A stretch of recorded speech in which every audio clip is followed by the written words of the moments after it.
Hey everybody, welcome to the second episode of the FreeMan Show.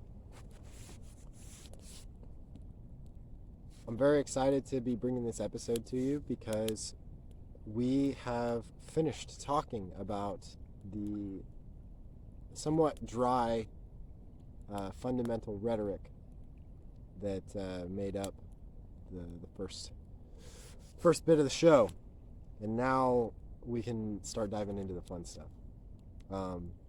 There's some things that are not as fun that we got to talk about, just so that we're all clear about our predicament and what may be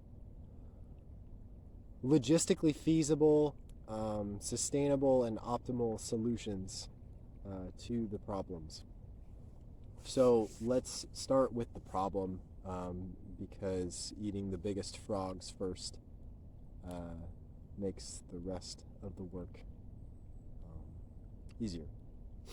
When you do that which is hard, life becomes easy. When you do that which is easy, life becomes hard. So you're probably already aware, and if not, I encourage you to note any kind of knee-jerk emotional reactions that you might have to this information, and just be mindful of those kinds of reactions and why those emotional reactions are arising within you when you're presented with this information. So I have alluded to The Matrix, not the film, but The Matrix. I've referred to it a few times in the show thus far. And what that is, when I say The Matrix on the show, what I'm referring to is a system that has been designed in order to rob you and everyone you love of your divine power, that power which is your birthright, and all of the freedom associated with it. That system, the Matrix, is primarily composed of a very intricate series of lies that have been designed in such a way as to distort the truth in such a way that vaguely resembles the truth in order to lead you astray from it. Essentially, the system has been designed in such a way as to deceive you into believing things that aren't true. And through your belief in these falsehoods, you are then vulnerable to parasitism and vampirism. What we can do in order to navigate that system and extricate ourselves from it is to develop an intuitive sense of our own sovereignty. And as we do this, it's important to recognize that it's not our personality and our ego structure that is sovereign. It is our soul which is sovereign. So in order to become how do I put this, impervious to parasitism and vampirism, we must develop the understanding that our body, our mind, and our heart belong to us. They are our property. And our property, which is that which we have rightly acquired, that which we have earned, paid for, were given in good faith, and did not steal, we have the right to do with our property that which we will, so long as what we do with our property does not cause harm. Recognizing that our mind and our body, our property, is essential in developing any degree of freedom. I published a book fairly recently, a few months ago, called You're Not the Boss of Me. And as I've mentioned it in the show a number of times, I laid out pretty clearly what steps can be taken in order to develop a sense of your own sovereignty. The primary means of which that I described is the title of the book, You're Not the Boss of Me, which is a phrase that you can vibrate anytime someone tells you to do something.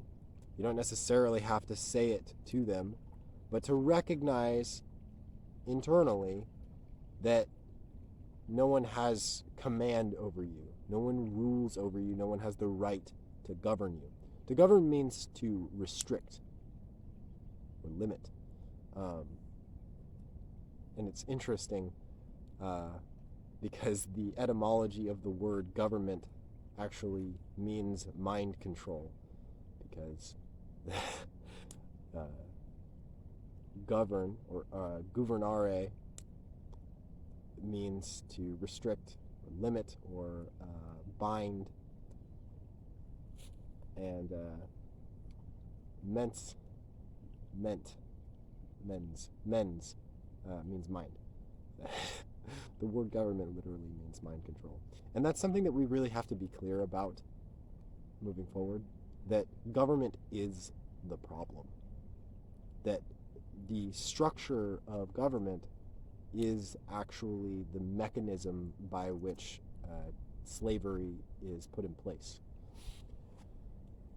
Because we don't need rulers, we need rules. And those rules are really, really simple, and we intuitively know them. As I've described before, the laws of nature are written on the inside of our heart. And this is why in our youth, it's so devastating when folks like our parents and our teachers, folks who are indoctrinated,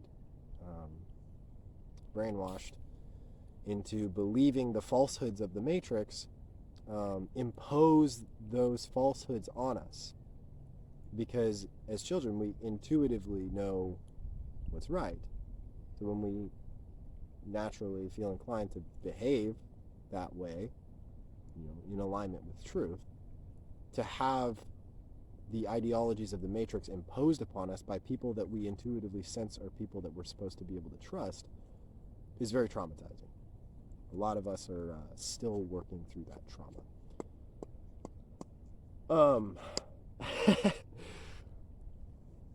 It's a great segue into what the next bit of info that I want to discuss on this episode is. And that's more of the lighthearted stuff. That stuff that we just talked about. We kind of just had to cover that in order to describe what our predicament is. The predicament is that we live in this system that's built on lies. It's composed primarily of lies, and then the violent enforcement of those lies through psychological warfare, chemical warfare, and outright physical violence. So, recognizing that that is the problem,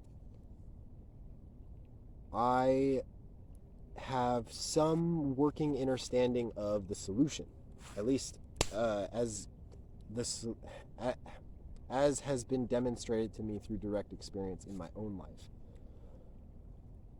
as well as the lives of people that I am acquainted with and have intimate relations with. Not romantic, close friends who have come to similar conclusions based on the implementation of the knowledge and practices that I'm going to describe for you now.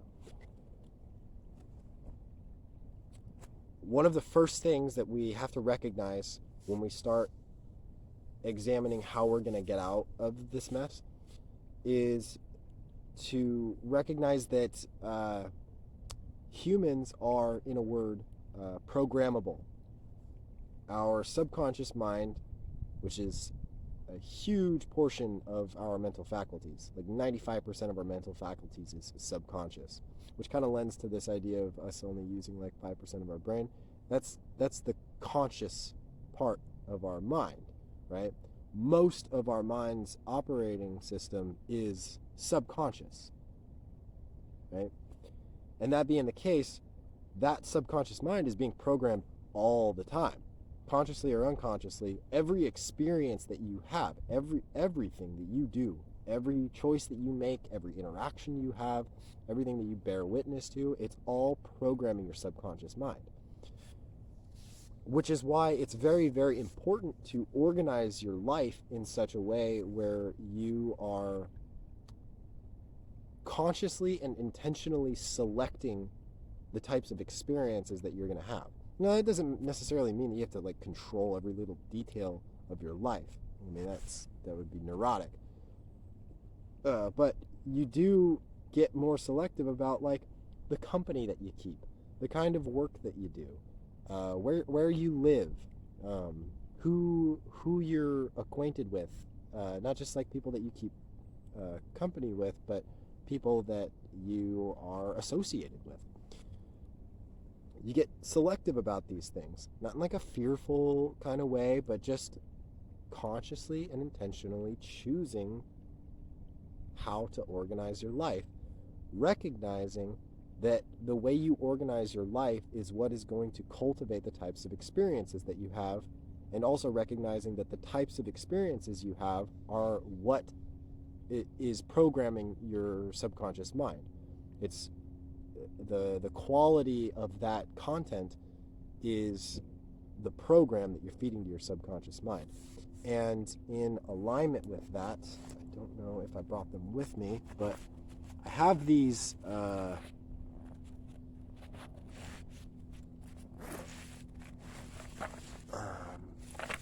did bring them with me. I have them. I found out about this thing. So we're programmable, right? Humans are programmable. We can program our mind by consciously and intentionally selecting the types of experiences that we have, or the soil in which we cultivate our experience. And while a lot can be manifested externally, as far as like, where we work and who we're friends with, and where we live, and all of these external manifestations, what really has to change is our thought patterns, our emotional tendencies, and the behaviors that come forward as a result of the thought patterns and the emotions that we cultivate. So most people, generally speaking, live in a hellish state of consciousness. And I feel very strongly as though the primary reason for this is because the experiences that they have, generally speaking, are not coming from soil that they have consciously and intentionally developed, right? The garden of their mind is overrun with invasive species, weeds. And that's because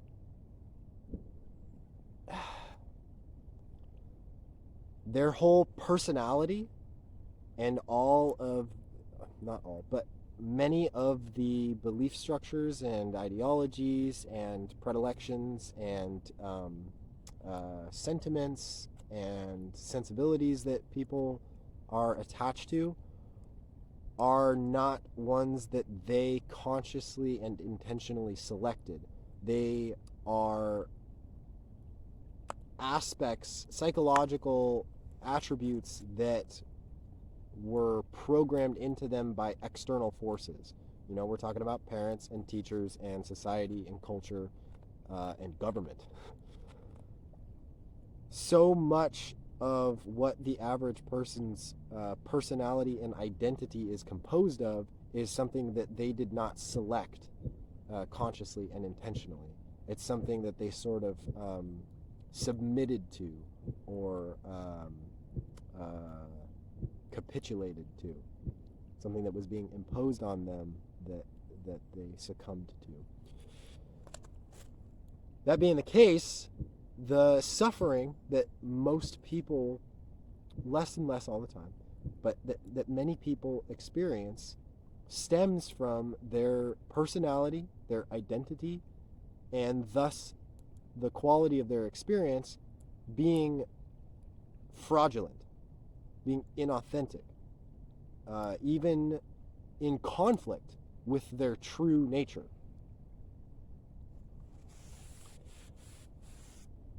So the solution is to set aside the time, the space, and the energy to dig deep inside and figure out who you are in truth, what you are in truth, and how you serve in truth.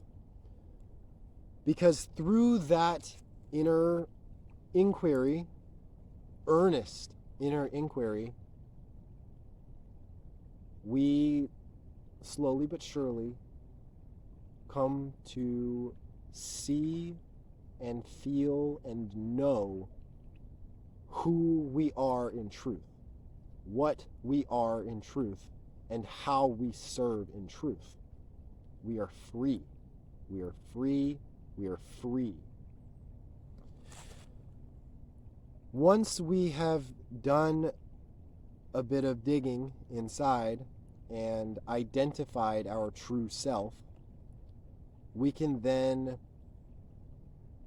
work ourselves out of the false personality that we have constructed.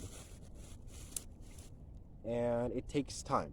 It takes time and some degree of effort and diligence. But what you'll find is that as you come into alignment with clear knowing of your true self, you will begin to dissociate from the false personality that you've constructed.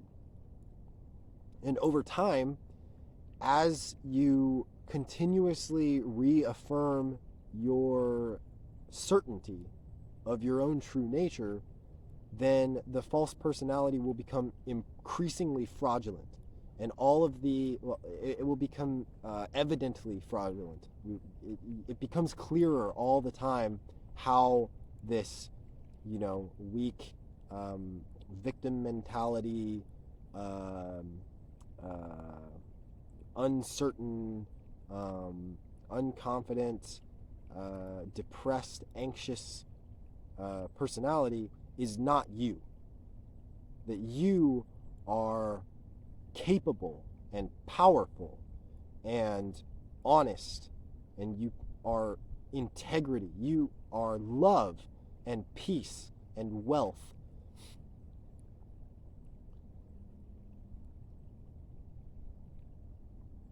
You will, over time, embody those traits more and more, recognizing that that's who you actually are, as opposed to who you have thought yourself to be.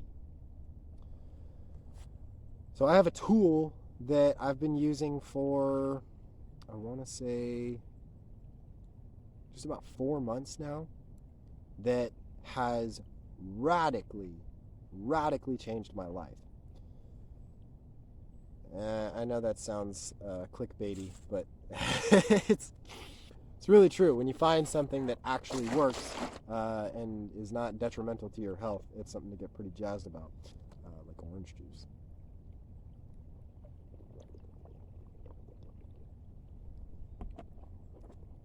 Real orange juice. Cold-pressed organic orange juice. Not that weird pasteurized Minute Maid shit. We're gonna talk about fruit. Just you wait. But that's a can of worms that I don't necessarily want to open right now.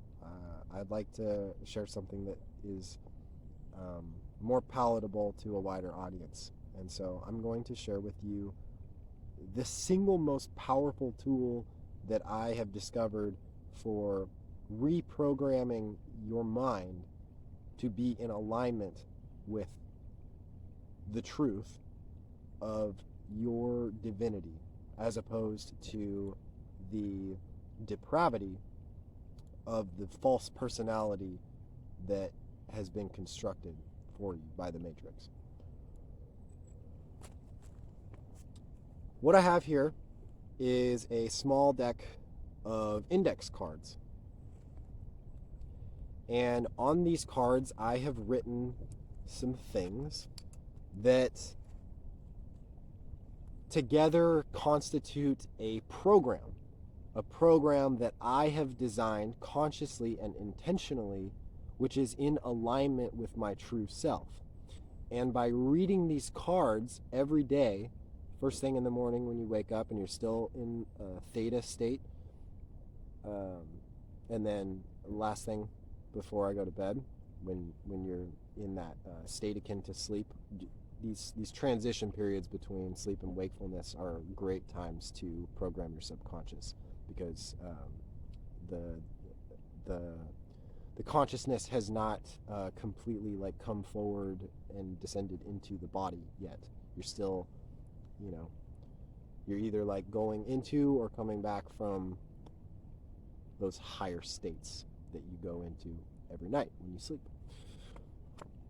So every morning and every night, right when I wake up and right before I go to bed, I read these cards to myself. And what I'm doing is I am programming my subconscious mind with truth.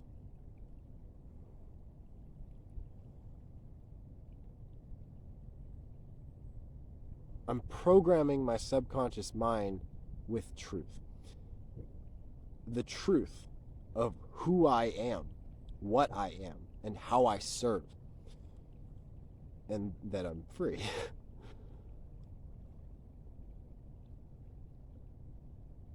The thing is that when we don't consciously and intentionally program our own subconscious mind, then we are at the whim of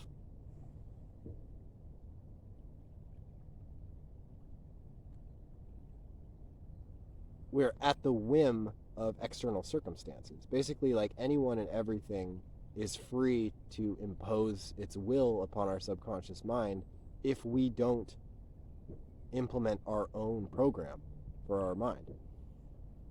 So the new tagline of the show is going to be "Program your own mind," because that's what we got to do. And this is just what works for me, and what I've heard from some other people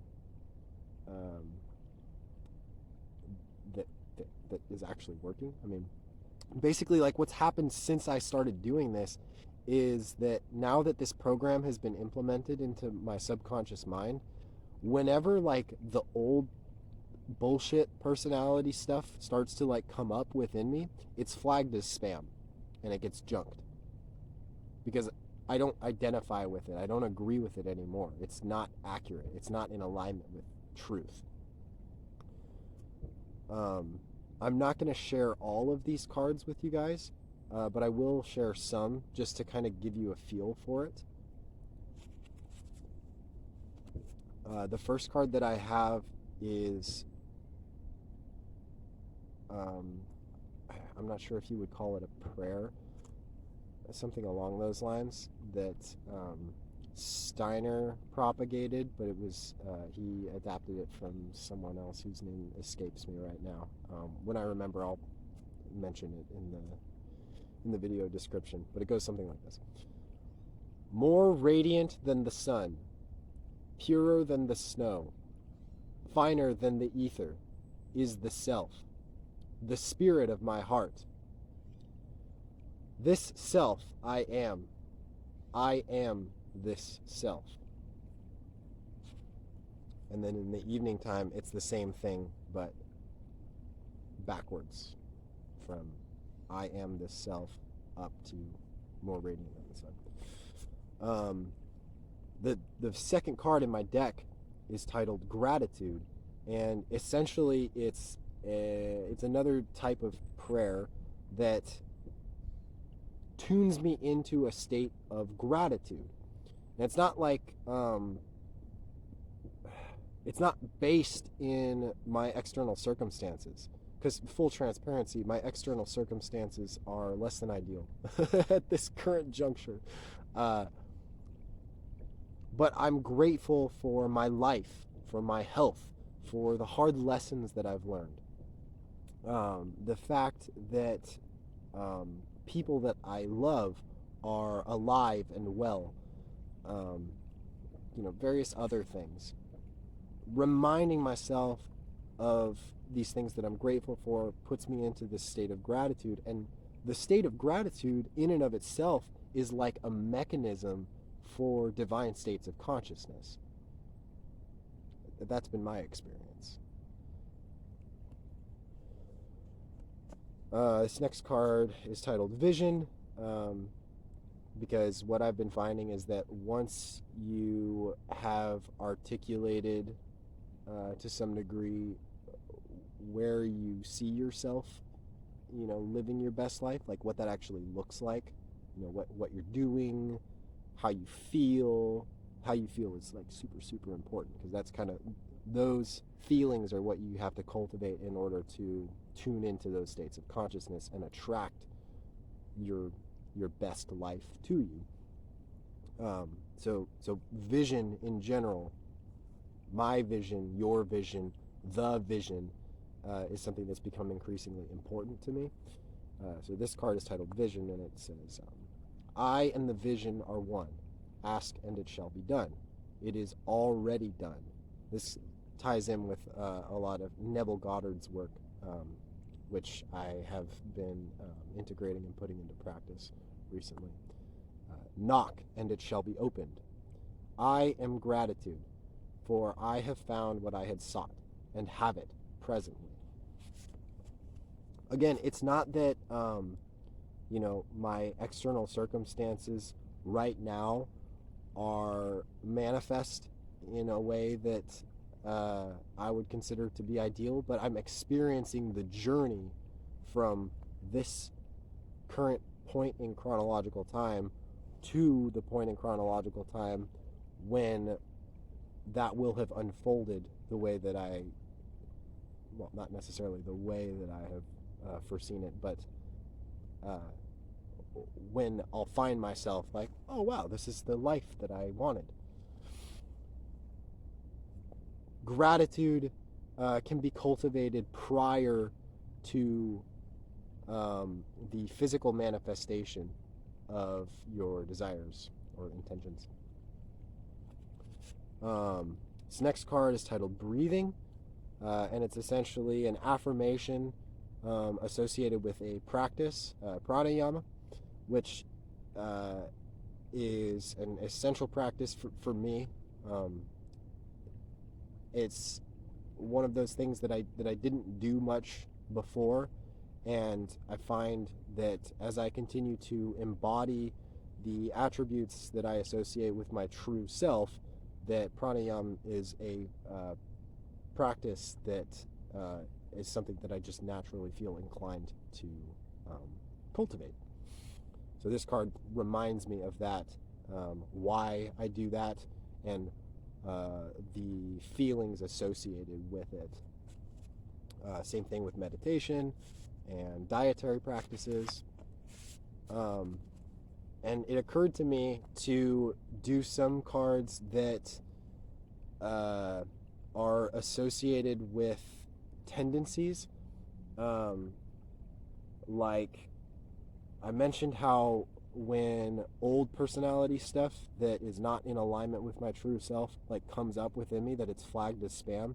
Well, in order to reinforce that mechanism of flagging disharmonious stuff that's not in alignment with my true self as spam and junking it, I felt that it would be useful for mental and emotional stuff to have cards that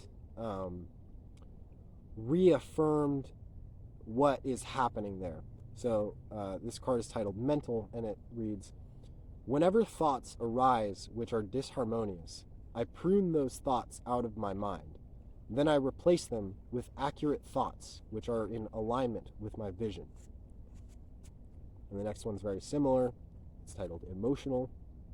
It says, whenever emotions arise which are disharmonious, I prune those emotions out of my heart and replace them with accurate emotions that are aligned with my vision. The next card is my Definite Chief Aim, which I will not share with you. This one is something that ties in a few different things. The main one being a concept that I want to say it was Dale Carnegie who wrote a book called How to Stop Worrying and Start Living. And one of the first things that he mentions in the book is this idea of working in day-type containers, which is essentially like forgetting the past and giving no thought to the future and focusing on what can be done today, action that can be taken today. Now, that's not to say that you like completely dissociate from your past and give, like have no regard for the future whatsoever. You kind of like know those things, but you're not attached to them. You're not like clinging to them in any kind of way. Your time and your attention and your energy are all focused on what you can accomplish today. And that I've found that has helped me a lot to free up energy that I was, frivolously spending,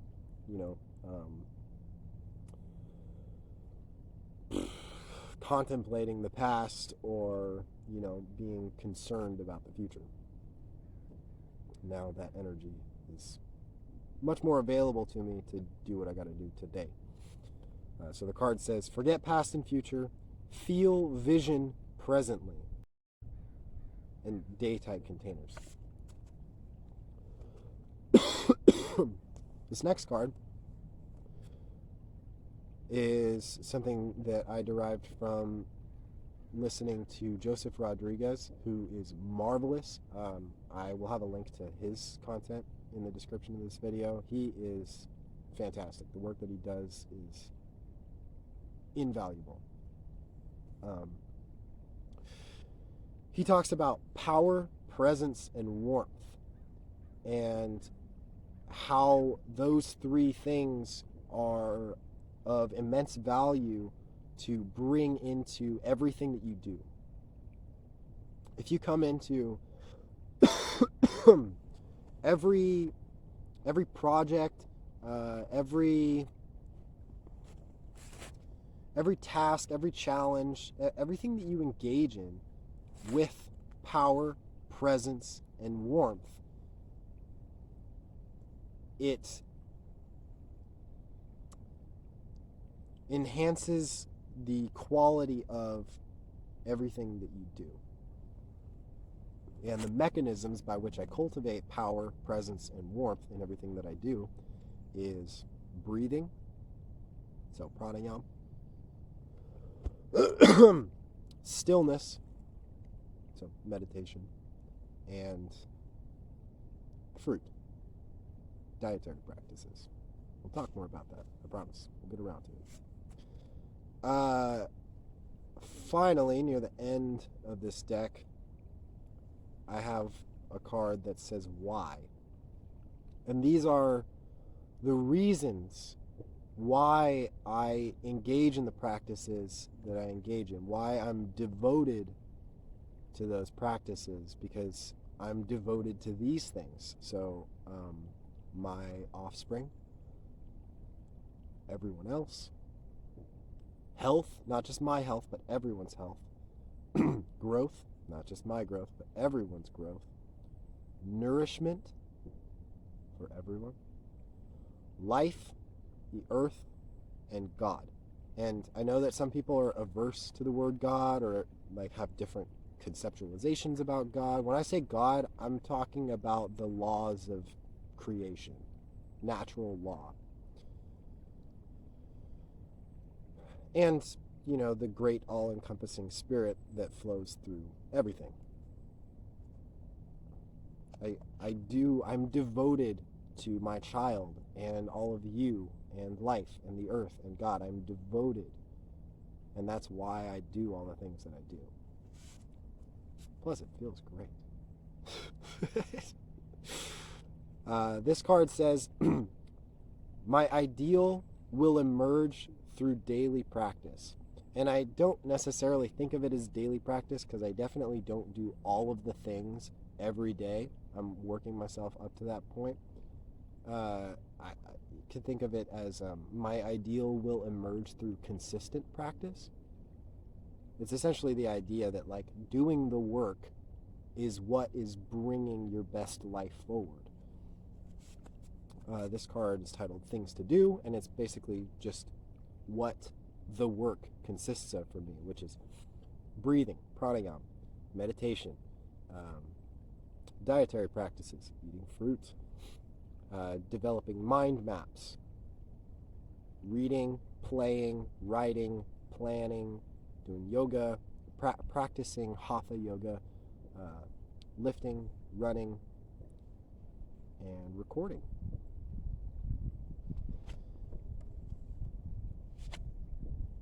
This card says, you are making progress. You are moving forward as quickly as you can.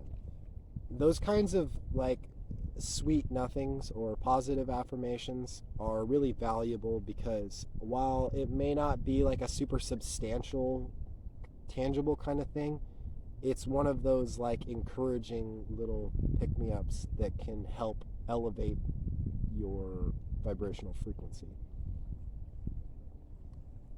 This one, I really like this one because if I'm faced with a particular challenge and I'm getting caught in it, this one will help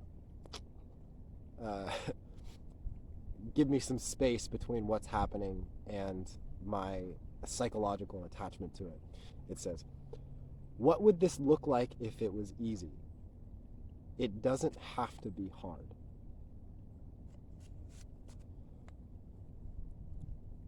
And this one serves as a sort of binding agent for the whole program. It kind of ties it all in together. I got this one from Joseph Rodrigues. I got this one from Joseph Rodrigues as well, and it reads. I kind of adapted it a little bit. It's not exactly the same as he states it.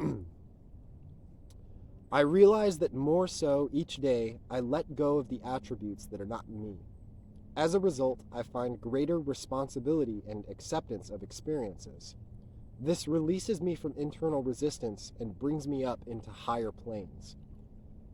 I then grok what and who I really am.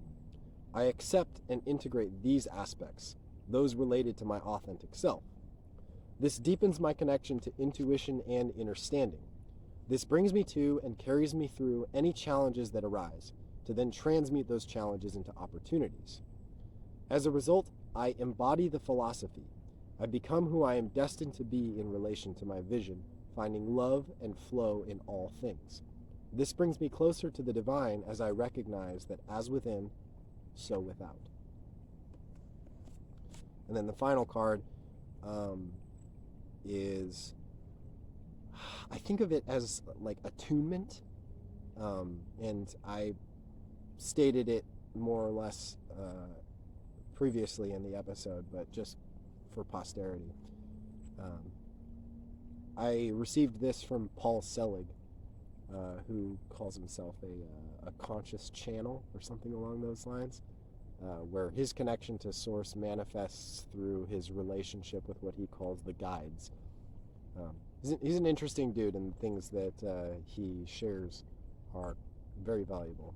This I have found particularly valuable in my own personal life, and hopefully it can be valuable to you too. This is the last card in my deck, and it reads, I know who I am in truth. I know what I am in truth. I know how I serve in truth. I am free, I am free, I am free.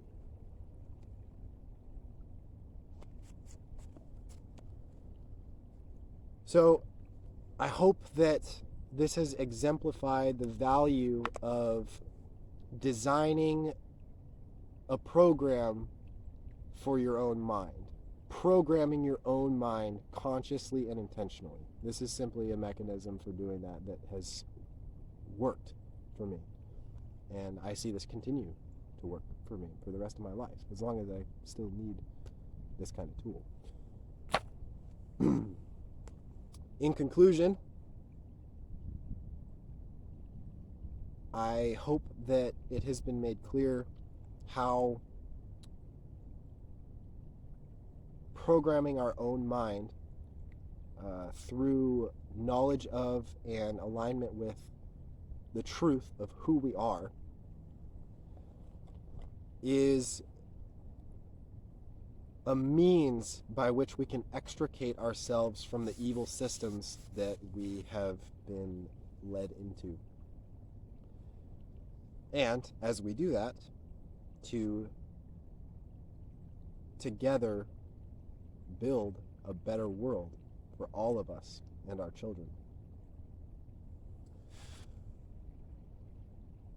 I feel as though it's not necessarily important, but perhaps prudent to mention that there is a link to my LinkTree in the description, and through that you can find my book on Amazon. You can email me, and if you feel so inclined, you can help support me through PayPal or Buy Me a Coffee. I love you deeply, and I hope that you have a blessed day.